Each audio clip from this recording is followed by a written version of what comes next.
Hello, I am hopping on with a fun project share using the Cake Builder die set from Papertrey Inc. I am on the design team, the stitching design team for Papertrey Inc. And this die set was sent to me for free. And I just wanted to hop on and share with you guys that you can use this die set to cut felt. So this is the die set, and I'm going to leave a link to it in the description box below. It can be cut out with paper, and most of the examples that you see online are cut with paper, and then they are stitched around the edges with embroidery floss just to give it some dimension and kind of a fun look. And then it has all the pieces to kind of decorate the cake. But I wanted to do a video to show that you can also use felt, and you can stuff it with polyfill to create fun little embellishments or tags or whatever you like for your projects. So the first thing that I made was this little wand, which I think is just so fun, would be so cute if you had like a little birthday package that you wanted to present this.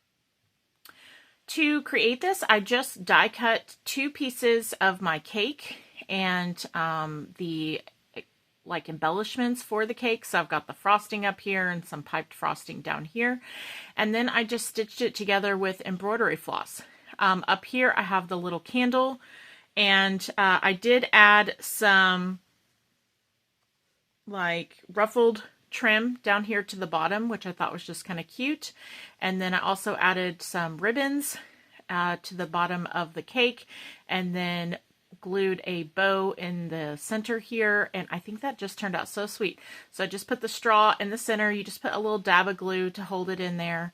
You know, put your polyfill inside, and I think that just makes a really cute little birthday wand that you could tuck into a package, and would just be a really fun little you know, fun embellishment to add to your present.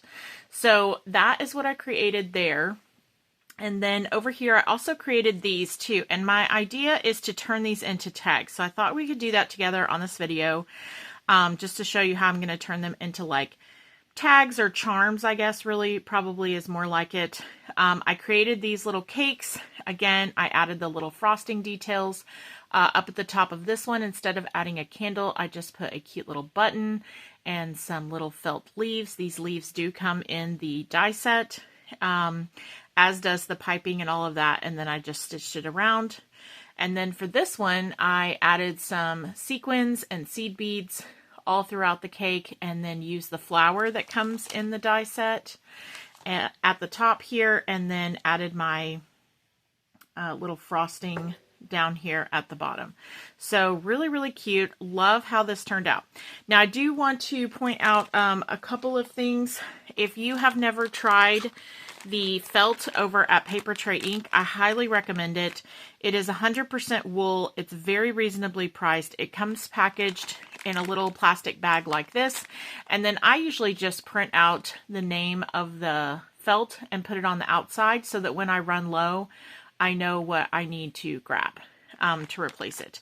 But yeah, I really love their felt. It's so high quality. And then also, if you haven't checked this out, they have a really great ribbon, a selection of ribbons over there. On their website, you get 5 yards, and they're all marked down to $1. So they say $3, but they are $1, and they have really nice high quality ribbons over there in lots of different colors that match the felt, that match their ink and their cardstocks. So if that's something you're interested in, you might check that out as well. It's kind of like a well hidden secret there.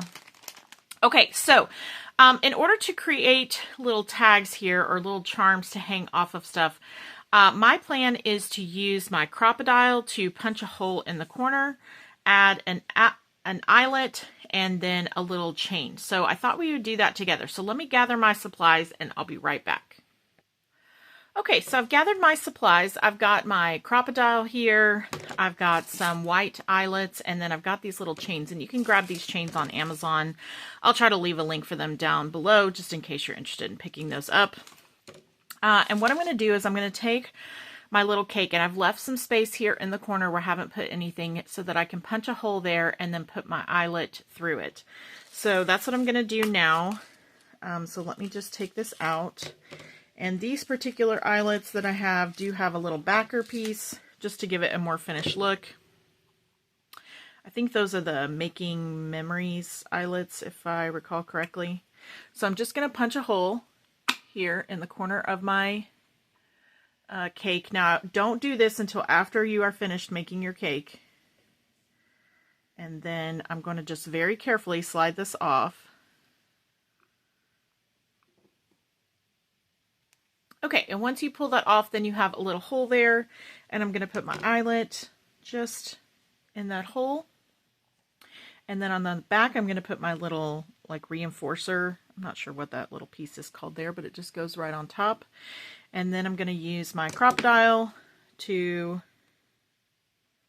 crimp the two together and put a good eyelet there on my project, so you can see how cute that is, right? And then I'm going to use this little chain, and I'm going to feed it through that hole. And now I have a little chain, so I can add this to a gift package. I can add this to a dangle. I can put it on a journal. I could do anything I want to with it. But now I have kind of like a little tag or dangle or charm, if you will. You could put it on a backpack, a bag, whatever you like. And you can do this with any of your projects, just to add a little fun element to whatever it is that you're creating. And I think that's really fun, and it comes out looking very finished and super cute. So yeah, so super, super fun. So I'm going to leave the links to everything in the description box below. I do want to say that if you are not already, please go over to our Facebook page and join the ladies over there. We have some really great members who share lots of fun projects, and you'll see tons of inspiration over on the Facebook page. And then we also try to update often about what's going on with the stitching dies and, you know, things being restocked, etc. So you'll want to head over there and check that out if you are interested in stitching. And I think that's it. If you have any questions or comments, leave them down below, and I will talk to you guys later. Okay, bye.